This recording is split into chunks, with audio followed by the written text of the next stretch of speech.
Welcome to day 352 of the Get Your Goals Annual Challenge. Sharon Horne-Ellstrom here. Let's set next year's communication goals. We've been setting goals in each of the 9 different areas and aspects of our life over the last 7 days. Today's day 8, tomorrow's day 9. We're going to finish up the 9th area of, and it'll be confidence tomorrow. Setting goals for next year. We've used this same framework to discuss and learn and study and deep dive into all the different areas and aspects of our life, setting goals, achieving goals, and making sure that we create the life that we want going forward. So today, let's set using our 8-step process that we came up with a week ago, Sunday, not yesterday, but a week ago. And we're going to use that same process. So step 1 is to identify the area of goals that we want to set. And today it's communication. We're going to work on our communication goals. Second step is to examine and recall our core values, our thoughts, and our beliefs with respect to communication. What's most important to you when it comes to communication? What's most important to you in your life overall, and how does communication impact that? Step 3, we're doing a SWOT analysis. What are your communication strengths, weaknesses, opportunities, and threats? And those change over time, right? As we become better, as we grow and develop as human beings, our communication generally gets better. It's not a steadfast rule, but it usually does. The more we know ourselves, the more confident we are. The more confident we are, the more eloquent we are when it comes to communication. And some of us have been communicated for a really long time, and we still trip over our own tongues. And that's just part of who we are as well. After that, we are going to think about, what is my biggest communication challenge right now? What is my biggest challenge when it comes to communication? And mine is kind of a no-brainer. It is definitely my physical vision. Well, that kind of falls under physical, but it also negatively impacts my ability to communicate, right? It's hard and it's a challenge. I figure it out because I use different techniques and strategies and tools and guidelines. There's a really fun app now called Be My Eyes, where for people that are blind, you can just click on it and somebody on the other line, there's I think a couple million volunteers now. People will actually guide you through what you're trying to do. So if I'm trying to bake something or make a recipe or do something around the house and I can't see what I'm doing, it becomes like a two-way walkie-talkie but vision system where they can actually walk you through and help you by being the eyes for you. It's super duper cool. I will admit I looked at it and stuff.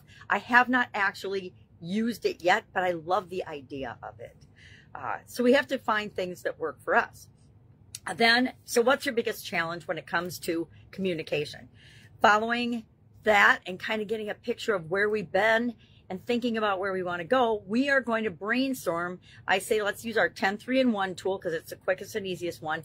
Brainstorm at least 10 different goals or things with respect to communication that you want to set a goal for next year. What do you want to accomplish next year? Do you want to write a book? Do you want to become a better speaker? Do you want to learn and tell a better story? Do you want to create a different identity and story for yourself? That's all communication, right?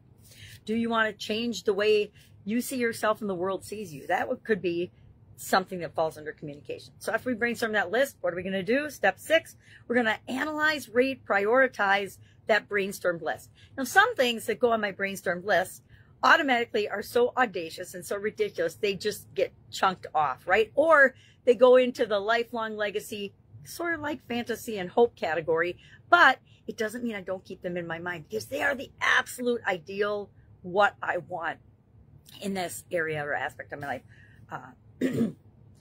So then we combine them. Then we're going to pick our top 3, right? We need to narrow it down to 3 goals for next year in this area, as well as the other areas. And what we're going to do in a couple of days is we're going to look at all 27 of the goals that we came up with and say, okay, how can I use this process now to combine and prioritize and make sure that I set them in a priority order that will work for me next year, or what can I combine and put together so that I don't have 27 goals, maybe I only have 5 that I'm really, really working on. And then there's little ancillary things that feed into them so I can get the things that I want in my life in each of the different areas. But I have to know what's important to me right now. For example, this past year, my physical well-being and health was very important to me. I had to have heart surgery again. I guess it wasn't heart surgery. It was ICD replacement box surgery. And it actually went much more easily and smoothly than I thought it was going to go, even though it happened at probably the worst possible time for me this year. Everything went way better than I could have anticipated and expected. And maybe it's because there was so much else going on in my life. I didn't have time to dwell or fret or worry about it. And it happened so fast that I didn't have time to think about it. So it was like, okay, you're having surgery this week, let's go. And that's kind of how it was. And so I didn't have any time to think about it. I just had to fit it into my schedule and make sure that it happened.